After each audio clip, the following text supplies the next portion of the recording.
Because I want to be great. And you're not. I want to be one of the greats. If you want the fucking part, earn it. I earned that part. You never earned anything. God, you are a self-righteous prick. The final scene of Whiplash is one of the most adrenalized pieces of filmmaking of the last 20 years. A 19-year-old kid sits at a drum set, alone in front of a packed concert hall, with the man who has destroyed him standing in front of him with a baton. He starts to play. He shouldn't be playing. He has not been given permission to play. He is bleeding through the bandages on his hands. The music swells, the camera pushes in, his face becomes a mask of something that isn't quite human anymore.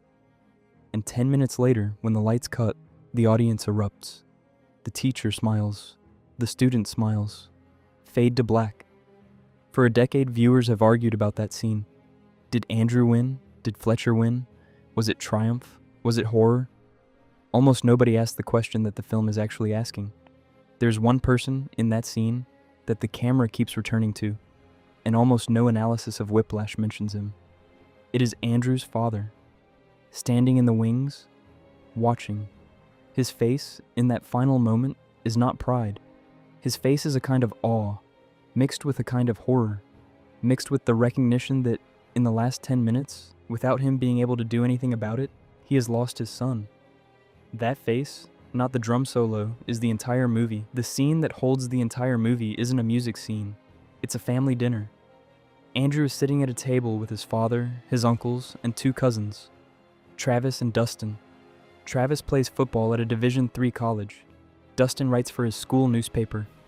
The father, around the table, asks everyone how things are going. He praises Travis's football game. He compliments Dustin's writing.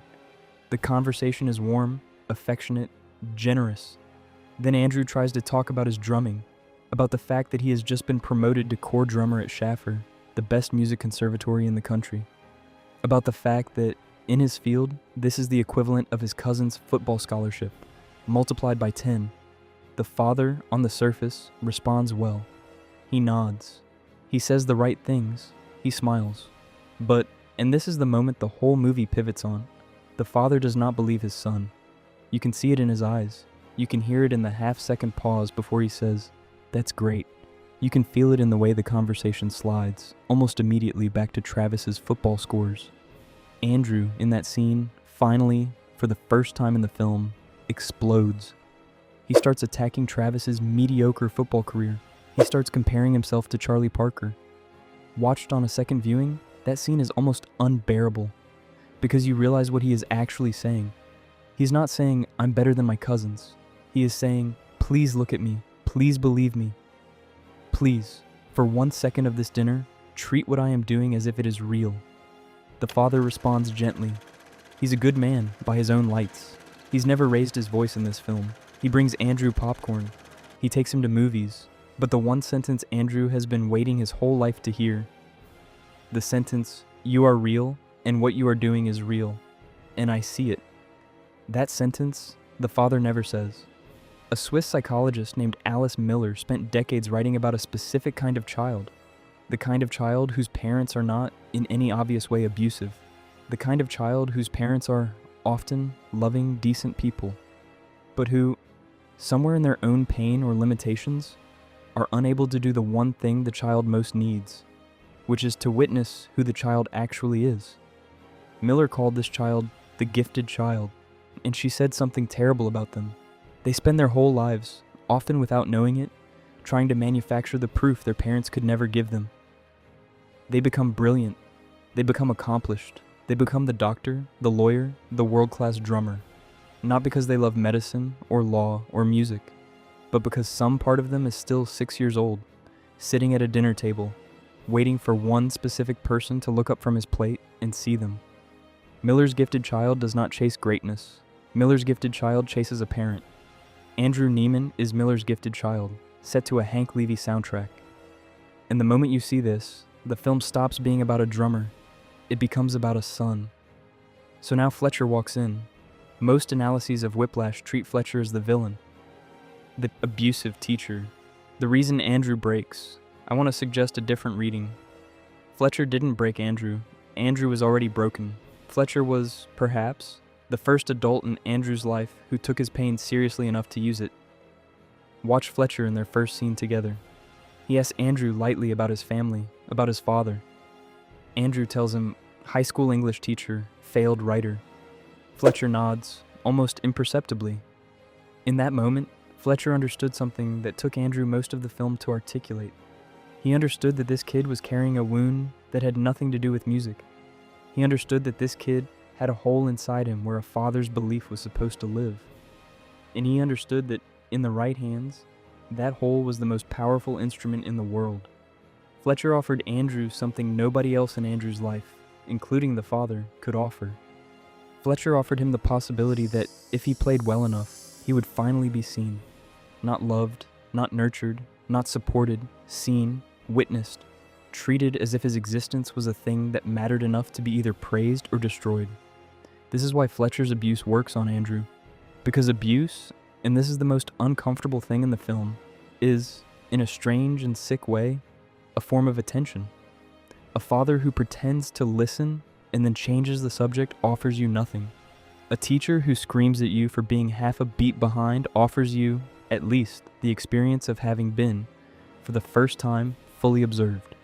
A French psychoanalyst named Jacques Lacan had a name for the thing every child is at bottom chasing. He called it the big other. The big other is the imagined witness in your head whose recognition would finally make you real. For Andrew, the big other started as his father, and then, over the course of one semester with a single mentor, got transferred onto Fletcher. But Lacan said something else.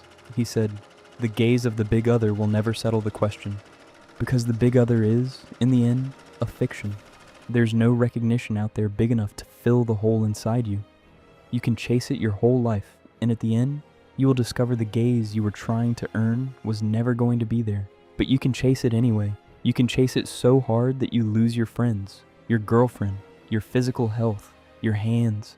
You can chase it so hard that when you look up one day, you are alone on a stage, with broken hands, with no family that understands what you have become. And the only person left in your life who can speak your language is a sadist who used you to construct his own private version of greatness. The big other will not save you. It will only let you destroy yourself, looking for it. Pause for a second on a word that this film uses constantly, and that almost nobody questions. Practice. Were you practicing? I'm going to practice until I'm not the worst. I want to be one of the greats, so I have to practice. We think of practice as a neutral thing, a technical thing, something a musician does to improve. But the word, in its older meaning, doesn't mean rehearsal. It means ritual. A practice, like a religious practice, like a spiritual practice, is a thing you do repeatedly to bring something forth, to call something down. When Andrew practices the drums, he is not improving his technique. He's performing a ritual. He's summoning a gaze. Every hour at the kit, every blister, every drop of blood, they are not paying for proficiency. They are paying for a future moment when somebody, his father, Fletcher, the audience, history, will finally see him. This is why he can't stop. This is why good enough is never enough.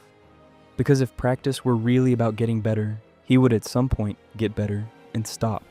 But practice, for Andrew, is not for proficiency. It is for proof.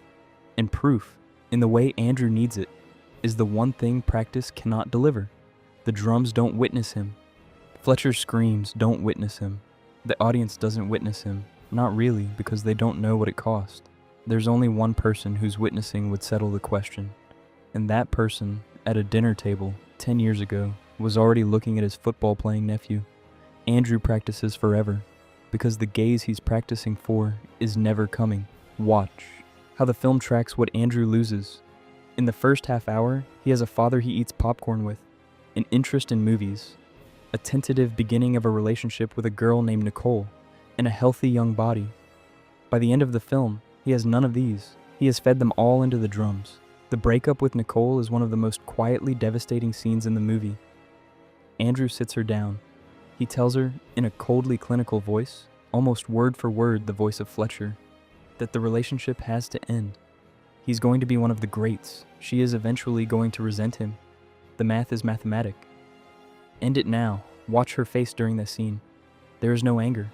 There's the look of a girl who is realizing that the boy she just started seeing has done something irreversible to himself, and that this conversation isn't really happening between two human beings. It is happening between her and someone Andrew is pretending to be.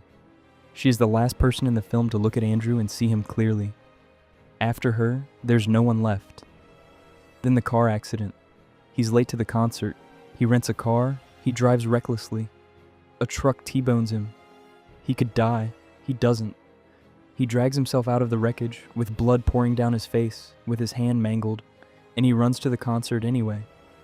Most viewers see this scene as a turning point, the moment Andrew loses everything. I want to suggest something different. The car accident is not when Andrew loses everything. The car accident is when Andrew confirms to himself that he is willing to lose everything.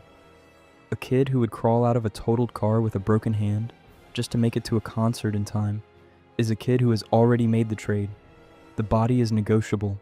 The friendships are negotiable. The girlfriend is negotiable. The relationship with the father, long since negotiable. The girlfriend is negotiable. The relationship with the father, long since negotiable. The only thing that is not negotiable is the gaze. And here is the cruel joke of the movie. The gaze isn't there, because even Fletcher, the man who promised, in his sadistic way, that he could deliver the recognition Andrew was hungry for, is, himself, a man chasing a ghost. Fletcher's gods are dead drummers. His big other is a man named Buddy Rich, who isn't around to nod. The thing Fletcher wants is a Charlie Parker, and Charlie Parker, by the way, died at 34, his body autopsied to look like a 53-year-old man's. Fletcher's promise was a lie because the promise was never deliverable. There is no human being on earth who can make you real. Not your father, not your teacher, not the audience. So now we come to it. The last 10 minutes of Whiplash, the most famous drum solo in cinema since maybe ever. Andrew, who has just failed publicly, who has just been humiliated by Fletcher in front of a packed audience, who has just walked off stage, defeated. His father in the wings hugs him, says, "Let's go home." And Andrew, wordlessly, with a face you cannot quite read, pushes past his father, walks back on stage, sits down at the drums, and starts playing without permission. People remember the music, the cymbals, the blood on the snare, Fletcher's smile. I want you to remember something else.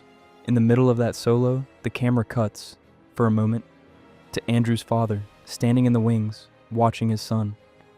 It is, I think, the most important shot in the entire film, because for the entire movie, Andrew has been chasing this exact face. The face of his father, looking at him, and finally believing what he was seeing. And in that shot, in the wings, Andrew finally gets it. His father is staring at him with awe and horror, and something underneath both of those, which is the most devastating thing of all, the recognition that the son standing on the stage is not the son who left the dinner table, not the son who ate popcorn with him, not the boy he raised. The boy he raised is gone. What is on the stage is something else, something brilliant and broken and beyond him, something he can no longer reach. Andrew got what he wanted. His father is finally seeing him, and what his father is seeing is the disappearance of his son. A German philosopher named Friedrich Nietzsche wrote, well over a century ago, about a figure he called the Übermensch, the overman, the human being who has risen, through pain and discipline and self-overcoming, beyond the herd. Most people read Nietzsche and want to be the Übermensch. They forget the small detail Nietzsche, in his quieter moments, also wrote down. The Übermensch, by becoming what he becomes, cuts himself off from the species he came from. He is no longer comprehensible to ordinary love. He has, in pursuit of his own greatness, made himself a thing that cannot be held by his mother, or understood by his father, or rested next to by a woman who works at a concession stand. He has, by becoming great, made himself untouchable. Nietzsche was not advertising the Übermensch as a happy outcome. He was warning, in the same breath he was praising. When Fletcher smiles at Andrew at the end of Whiplash, that smile is not paternal. It is recognition. It is the smile of one Übermensch looking at the next one. It is the smile of someone saying, "Welcome to my country. There are not many of us here. You will be lonely, you will be unloved, but you will be great. And Andrew, smiling back, has finally arrived in a country with a population of 2. Before we get to the end of this video, I want to say one thing that almost no other essay will say. I have one criticism of Whiplash, just one. Damien Chazelle shot the last 10 minutes too well. The cymbals, the cuts, the conducting, Justin Hurwitz's score, the way every frame of that drum solo is composed like a heist film. The film makes Andrew's destruction look like victory, and that is the film's one quiet failure, because there's a generation of young men and increasingly young women watching that ending and feeling in their chests exactly what Andrew is feeling. Exhilaration, vindication, the sense that this is what it means to be alive. They take screenshots, they put quotes on Instagram, they call it grind set, they quote Fletcher's good job speech as if it were a manifesto for their own lives. They miss what the film, in that single shot of the father in the wings, is quietly saying, this is not a win, this is a funeral. If Chazelle had cut to the father's face for 10 more seconds, if he had let the music drop just once, if he had made the destruction look like destruction, this misreading wouldn't be possible. But the film is too good, and in being too good, it accidentally sold the very thing it was trying to mourn. So before we close this video, I want to say this directly. Don't take the adrenaline as the message. The message is in the wings. Andrew Neiman is not a man to imitate. He is a boy to grieve. There is a question this film is asking you. It does not ask it loudly. The question is, what would you trade if you could have it? The thing you have been chasing your whole life, the thing your mother almost gave you, your father almost gave you, your first love almost gave you, the recognition that finally you matter. What would you trade for it? For most of us, the trade is not loud or dramatic. We don't crawl out of car wrecks. We don't bleed on drum sets. For most of us, the trade is invisible. We trade our weekends. We trade our health. We trade the version of us that used to laugh easily